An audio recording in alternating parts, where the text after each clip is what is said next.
Hello everyone, आपका हमारे YouTube channel पर स्वागत है। तो आज इस वीडियो में हम बीए प्रोग्राम 6th सेमेस्टर का आपका जो सब्जेक्ट है हिस्ट्री मेजर का, हिस्ट्री ऑफ यूरोप 1870 टू 1945, इसकी यूनिट 1 का सेकंड टॉपिक आज इस वीडियो में हम करने वाले हैं। तो इस वीडियो में हम पढ़ेंगे सेकंड इंडस्ट्रियल रेवोल्यूशन के बारे में, मतलब कि द्वितीय औद्योगिक क्रांति क्या थी, द्वितीय औद्योगिक क्रांति के दौरान क्या क्या नई व्यापारिक गतिविधियां देखने को मिली, कैसे उपभोग पैटर्न यानी कि कंजम्पशन पैटर्न में चेंजेस आए, वो सब कुछ इसमें हम जानेंगे। तो आइए स्टार्ट करते हैं। बिफोर स्टार्टिंग, अगर आपने अब तक हमारे चैनल को सब्सक्राइब नहीं किया है तो कर लीजिए, ताकि आने वाली हर वीडियो की अपडेट आपको टाइम से मिलती रहे। तो आइए स्टार्ट करते हैं। तो आइए जानते हैं द्वितीय औद्योगिक क्रांति के बारे में। अगर हम बात करें सेकेंड इंडस्ट्रियल रेवोल्यूशन मतलब द्वितीय औद्योगिक क्रांति की, तो इसका टाइम पीरियड 1870 से 1914 तक का माना जाता है। ये माना जाता है कि द्वितीय औद्योगिक क्रांति की शुरुआत 1870 में हो गई थी एंड इसका जो अंत था वो 1914 में हुआ।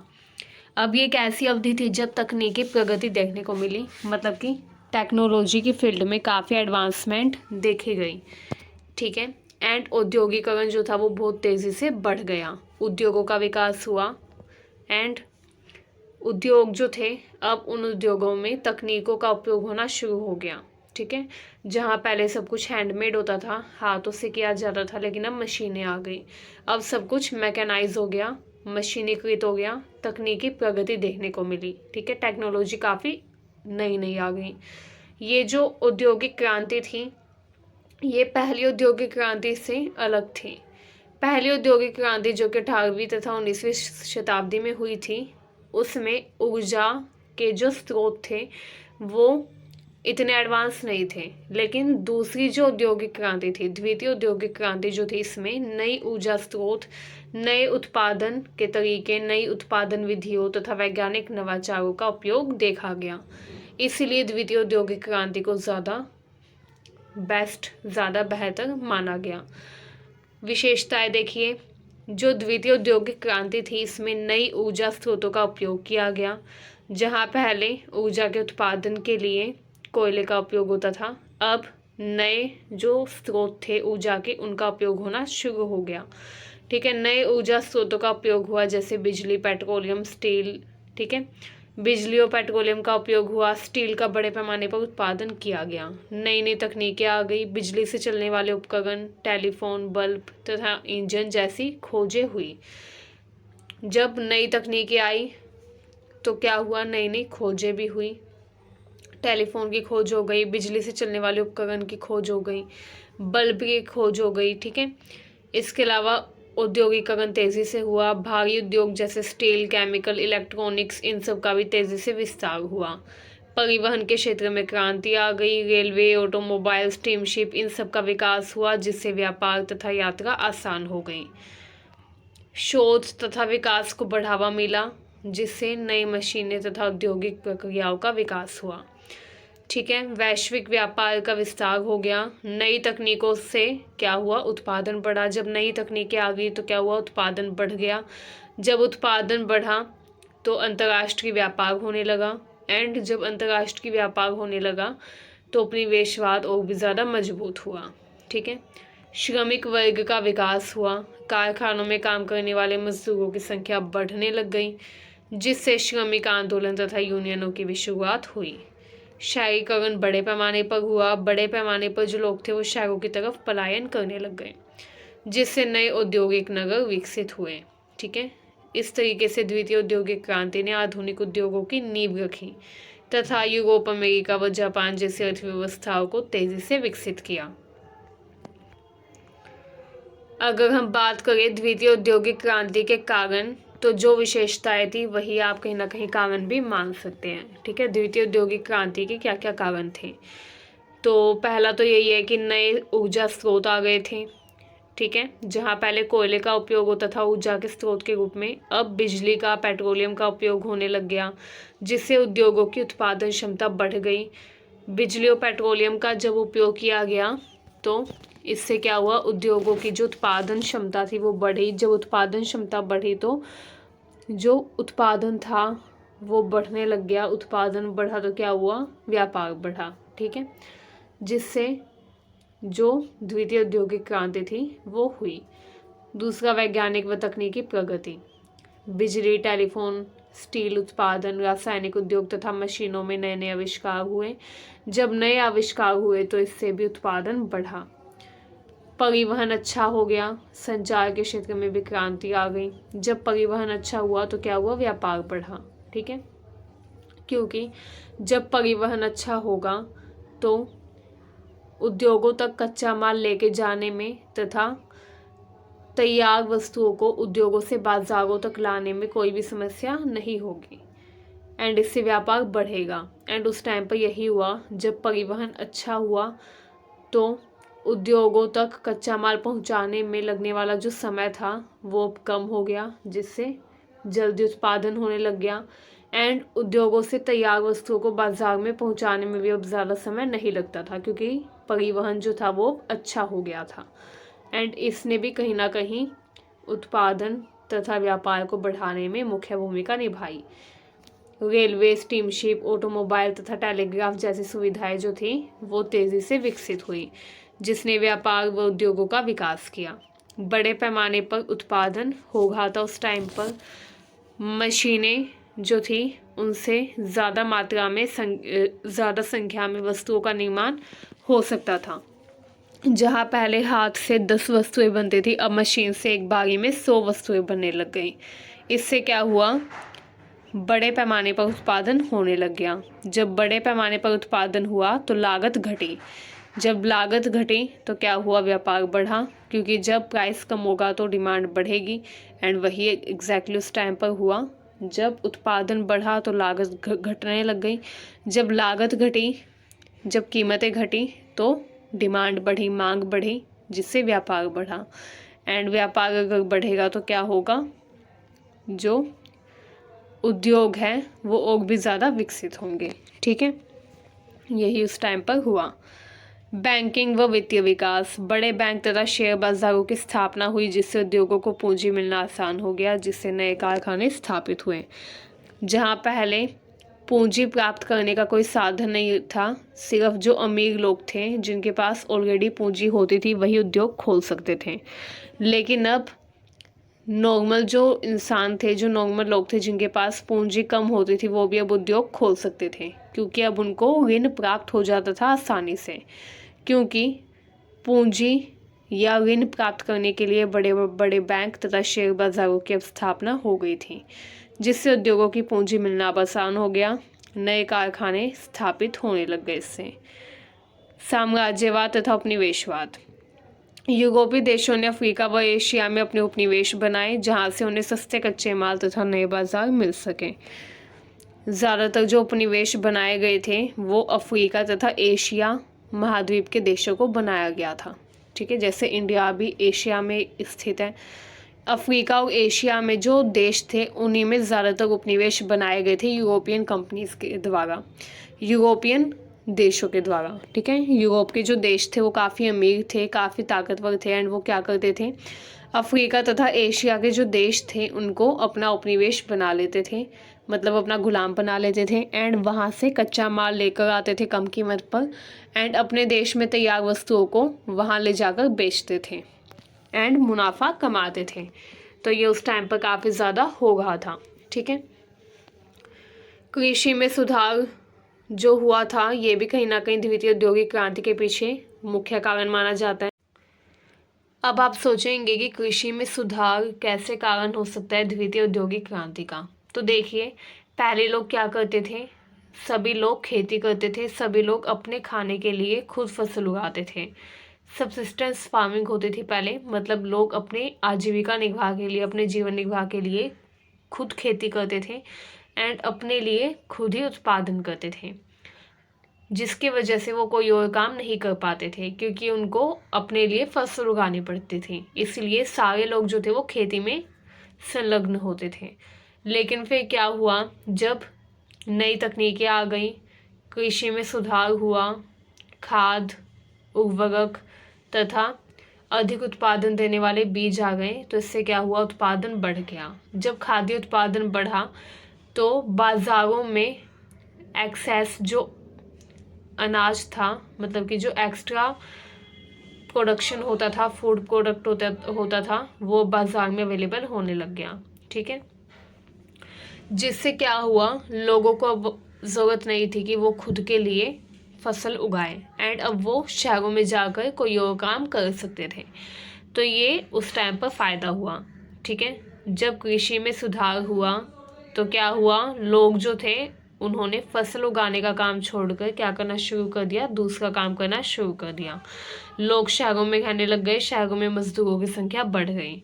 ठीक है, एंड लोग जो थे वो अब जो अनाज था वो बाज़ारों से भी खरीद पा रहे थे, जबकि पहले उनको खुद अनाज अपने लिए उगाना पड़ता था। लेकिन अब जब कृषि में सुधार हुआ तो खाद्य उत्पादन बढ़ा, एंड खाद्य उत्पादन बढ़ने के कारण क्या हुआ, बाज़ारों में खाद्य की उपलब्धता बढ़ने लग गई।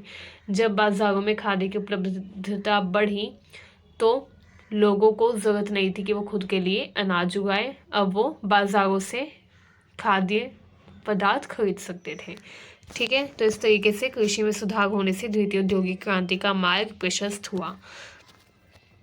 इसके अलावा जनसंख्या लगातार बढ़ रही थी, शहरीकरण बढ़ रहा था। जब जनसंख्या बढ़ी तो श्रम शक्ति बढ़ी, श्रम की उपलब्धता बढ़ी, श्रम की उपलब्धता बढ़ी तो लोग बड़े पैमाने पर शहरों में जाने लग गए, क्योंकि जब जनसंख्या बढ़ेगी तो क्या होगा, खर्चे बढ़ेंगे, एंड इसके लिए ये ज़रूरत है कि सभी लोग काम करें।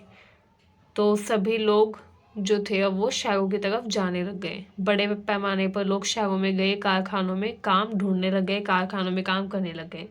तो इस तरीके से जब जनसंख्या बढ़ी तो श्रम बढ़ा, एंड श्रम बढ़ा तो औद्योगिक क्रांति जो थी वो भी हुई।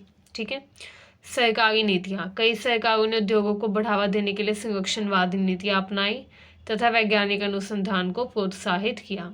संरक्षणवादी नीति का मतलब है इंपोर्ट को, यानी कि आयात को बंद कर देना। तो कई ऐसे सरकार थी, कई ऐसे देश थे जिन्होंने अपने उद्योगों को बढ़ावा देने के लिए आयात को पूर्ण रूप से बंद कर दिया, ताकि उनके देश में जो उद्योग हैं, जो कुटीर उद्योग हैं, उनको बाहर के देशों के आयातित वस्तुओं से प्रतिस्पर्धा ना करनी पड़े। तो इसलिए उन्होंने आयात बंद कर दिया। ठीक है, इस तरीके से कुछ सरकारी नीतियाँ भी थी जो उस टाइम पर देखने को मिली। नेक्स्ट है नए बाजारों की खोज। उद्योगों के बढ़ते उत्पादन के कारण नए उपभोक्ता तथा वैश्विक बाजारों की जरूरत पड़ी, जिससे व्यापार का भी विस्तार हुआ। ठीक है, नए बाजारों की खोज हो गई थी, अब वैश्विक बाजारों का भी सहारा लिया गया था उत्पादन को तथा व्यापार को बढ़ाने के लिए। ठीक है, तो ये कुछ कारण थे जिनकी वजह से द्वितीय औद्योगिक क्रांति संभव हुई तथा इसने आधुनिक उद्योगों व वैश्विक अर्थव्यवस्था की नींव भी रखी। नेक्स्ट देखिए, नेक्स्ट है द्वितीय औद्योगिक क्रांति के दौरान नए व्यापारिक तौर तरीके, new business practices during second industrial revolution. तो द्वितीय औद्योगिक क्रांति के दौरान कुछ नई व्यापारिक गतिविधियां, नए व्यापारिक तौर तरीके, न्यू बिजनेस प्रैक्टिसेस देखने को मिली। आइए जानते हैं वो क्या क्या थी। एंड ये जो नए व्यापारिक तौर तरीके थे, इन्होंने कहीं ना कहीं आर्थिक विकास को भी बढ़ावा दिया। तो आइए जानते क्या क्या थे। पहला है बड़े उद्योगों तथा कॉरपोरेशनों का उदय। छोटे व्यवसायों की जगह अब बड़ी कंपनी तथा औद्योगिक समूह आ गए, जिनका कई क्षेत्रों में वर्चस्व था। ठीक है, पहले देखिए, पहले छोटे व्यवसाय जो थे वो होते थे, लेकिन अब बड़ी बड़ी कंपनियां आ गई, बड़े बड़े उद्योग खुलने लग गए। ठीक है, बड़े उद्योगों तथा कॉरपोरेशनों का उदय हुआ तथा बड़े उद्योगों का, बड़ी कंपनियों का वर्चस्व देखा गया। नेक्स्ट है कार्टेल तथा ट्रस्ट का गठन। कंपनियों ने प्रतिस्पर्धा को कम करने तथा बाजार पर नियंत्रण रखने के लिए ट्रस्ट बनाए, कार्टेल बनाए। ठीक है, ट्रस्ट आप एक तरीके से संस्था मान सकते हैं, सोसाइटी। तो जो कंपनीज थी उन्होंने प्रतिस्पर्धा को कम करने के लिए तथा बाजारों पर नियंत्रण रखने के लिए कि पूरे बाजार पर उन्हीं का नियंत्रण हो, कोई बाहर से कंपनी आकर नियंत्रण ना करें, ये सुनिश्चित करने के लिए ट्रस्ट तथा कार्टेल बनाए, जैसे standard oil, Rockefeller, US steel etcetera. Next है मैनेजमेंट तथा प्रशासन में सुधार। पहली बार कंपनियों ने पेशेवर प्रबंधन प्रणाली अपनाई, जिससे उत्पादन तथा संगठन कुशल हुआ। बड़े पैमाने पर उत्पादन हुआ। हेनरी फोर्ड जैसे उद्योगपतियों ने असेंबली लाइन तकनीक अपनाई, जिससे सस्ते उत्पाद तथा तेजी से उत्पाद बनने लग गए। नए विपणन तथा विज्ञापन तकनीक। कंपनी जो थी अब वो अपने उत्पादों को बेचने के लिए बड़े पैमाने पर विज्ञापन भी करने लग गई। पहले विज्ञापन पर इतना ध्यान नहीं दिया गया था, लेकिन अब विज्ञापन पर भी ध्यान दिया गया, जिससे ब्रांडिंग का विकास हुआ। ये माना गया कि जब विज्ञापन किया जाएगा तभी उपभोक्ताओं को उस प्रोडक्ट के बारे में, उस उत्पाद के बारे में सूचना मिलेगी, जानकारी मिलेगी, एंड तभी हमको मुनाफा मिलेगा, तभी व्यापार बढ़ेगा, तभी हमारा मुनाफा होगा। इसीलिए पहली बार विज्ञापन तथा विज्ञापन तकनीकों पर ध्यान दिया गया। वैश्विक व्यापार तथा उपनिवेशों का उपयोग। यूरोपीय देशों ने अपने उपनिवेशों से सस्ते कच्चे माल लाकर अपने उद्योगों को बढ़ावा दिया तथा वहां बने उत्पाद बेचे। बैंकिंग तथा वित्तीय संस्थानों का भी विकास हुआ। बड़े बड़े बैंक, शेयर बाजार, इन सब ने क्या किया, उद्योगों को वित्तीय सहायता दी, जिससे पूंजी जुटाना आसान हुआ। श्रमिक प्रबंधन किया गया। वेतन की नीति निर्धारित की गई। कंपनियों ने श्रमिकों के काम के घंटे, वेतन, काम करने की परिस्थितियों में सुधार किया, ताकि श्रमिक आंदोलन कमजोर हो पाए। तकनीकी अनुसंधान तथा नवाचार। बहुत सारी कंपनीज थी जिन्होंने अपने अनुसंधान तथा विकास विभाग बनाए, ताकि वे नई तकनीकों को विकसित कर सकें। नेक्स्ट है विनियमन तथा सरकारी हस्तक्षेप। कई देशों की सरकारों ने बड़े उद्योगों को नियंत्रित करने तथा एकाधिकार को रोकने के लिए कानून बनाए। जैसे अमेरिका में एंटी ट्रस्ट एक्ट बनाया गया, तो कई बार सरकार ने भी हस्तक्षेप किया बड़े उद्योगों को नियंत्रित करने के लिए तथा एकाधिकार को रोकने के लिए। ठीक है, तो कई बार सरकार का हस्तक्षेप भी देखा गया। इन नए व्यापारिक तौर तरीकों से उद्योगों का तेजी से विकास हुआ तथा वैश्विक अर्थव्यवस्था आधुनिक रूप से बदल गई। अब हमारा नेक्स्ट एंड लास्ट जो टॉपिक आता है वो है द्वितीय औद्योगिक क्रांति के दौरान नए उपभोग pattern, new consumption pattern during second industrial revolution. तो देखिए, द्वितीय औद्योगिक क्रांति के दौरान उत्पादन बढ़ा, जिससे जीवन शैली में बदलाव हुआ, एंड जब जीवन शैली में बदलाव हुआ तो कंजम्पशन पैटर्न जो था इसमें भी चेंज देखा गया। जैसे पहले जब उत्पादन कम था तो प्राइस ज़्यादा होता था, मूल्य ज़्यादा होता था, एंड जब मूल्य ज़्यादा था तो कम लोग उन वस्तुओं को खरीद पाते थे। इसीलिए लोगों का जो कंजम्पशन पैटर्न था वो कुछ और था। ठीक है, बहुत ही कम लोग कोई भी उत्पाद खरीद पाते थे क्योंकि कीमत ज़्यादा होती थी। लेकिन धीरे धीरे क्या हुआ, जैसे जैसे उत्पादन बढ़ा तो क्या हुआ, मूल्य कम हुआ, मूल्य कम हुआ तो ज़्यादा से ज़्यादा लोग वो वस्तुएं खरीदने लग गए। इससे क्या हुआ, उनका जो कंजम्पशन पैटर्न था वो चेंज हुआ। लोगों की जो खरीदारी की आदत थी पहले कुछ और थी, अब कुछ और हो गई। लोगों की खरीदारी करने की आदत बदली। इसके अलावा उपभोक्तावाद यानी कि कंज्यूमरिज्म का विकास हुआ। ठीक है, आइए अब देखते हैं मेन कंजम्पशन पैटर्न क्या क्या थे। फर्स्ट है मास प्रोडक्शन तथा सस्ते उत्पाद। बड़ी मात्रा में उत्पादन के कारण वस्तुएं सस्ती हुई, आम लोग भी अब नई नई चीज़ें खरीदने लग गए। ब्रांडेड तथा पैकेज्ड प्रोडक्ट।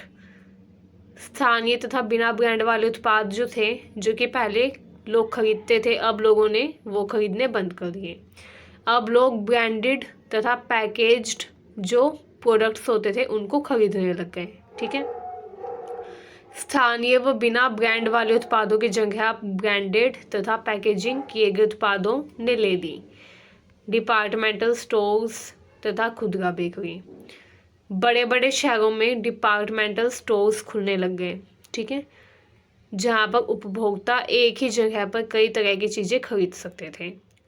जैसे आज के टाइम में आप देखते हैं BKD एंड और भी बड़े बड़े जो मॉल होते हैं, ठीक है, शॉपिंग कॉम्प्लेक्स होते हैं बड़े बड़े, जहाँ पर सारी चीज़ें एक ही जगह मिलती हैं।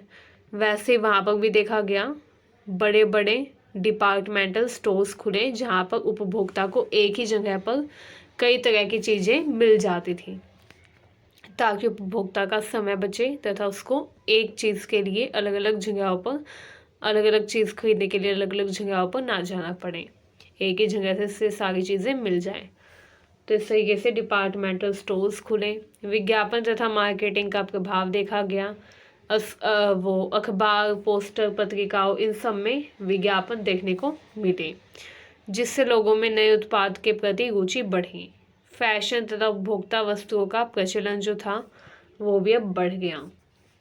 औद्योगिक उत्पादन के कारण रेडीमेड कपड़े आम लोगों तक पहुंचे, जिनसे फैशन का विकास हुआ। घरेलू उपकरणों की मांग बढ़ने लग गई। बिजली के आविष्कार के बाद अब बल्ब, पंखे, टेलीफोन तथा अन्य घरेलू उपकरणों की भी बिक्री बढ़ने लग गई। भोजन तथा पैकेज्ड फूड, पैक किए गए तथा डिब्बाबंद भोजन की शुरुआत हुई, जिससे खान पान की आदतों में भी बदलाव हुआ। मनोरंजन तथा उपभोग, लोग अब सिनेमा, थिएटर, खेल, इन सब जगहों पर पैसे खर्च करने लग गए, जिससे मनोरंजन उद्योग का विकास हुआ। पहले मनोरंजन के लिए कोई अलग से उद्योग नहीं होता था, लेकिन अब सिनेमा, थिएटर, खेल, इन सब में भी उद्योगों की शुरुआत हुई, क्योंकि अब लोग मनोरंजन पर भी ध्यान देने लग गए, मनोरंजन के लिए पैसा खर्च करने लग गए। जब लोग मनोरंजन के लिए पैसा खर्च करने लग गए तो सिनेमा, थिएटर, इन सब की भी जो संख्या थी उनमें वृद्धि हुई। क्रेडिट सिस्टम तथा किस्तों पर खरीदारी, कई दुकान थे जिन्होंने उधार या किस्तों पर सामान बेचना शुरू कर दिया। जैसे आज के टाइम में हम EMI देखते हैं, ठीक है, जिनके पास ज़्यादा पैसे नहीं होते अवेलेबल एक टाइम पर, वो क्या करते हैं, EMI बंधवा लेते हैं एंड हर महीने इंस्टॉलमेंट देते रहते हैं। वैसे ही उस टाइम पर भी शुरू हुआ। कई दुकानों ने उधार या किस्तों पर सामान बेचना शुरू कर दिया, जिससे महंगे उत्पाद भी आम लोग खरीद सके। पर्यटन तथा यात्रा में वृद्धि, रेलवे तथा ऑटोमोबाइल के विकास से अधिक लोग अब यात्रा करने लग गए, जिससे पर्यटन उद्योग का भी विकास हुआ, ठीक है।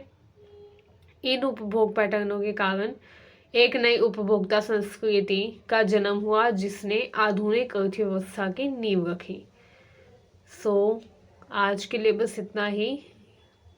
मिलते हैं हम नेक्स्ट वीडियो में नेक्स्ट टॉपिक के साथ। अगर आपको वीडियो अच्छी लगी हो तो चैनल को सब्सक्राइब करिए, वीडियो को शेयर करिए। Thank you very much.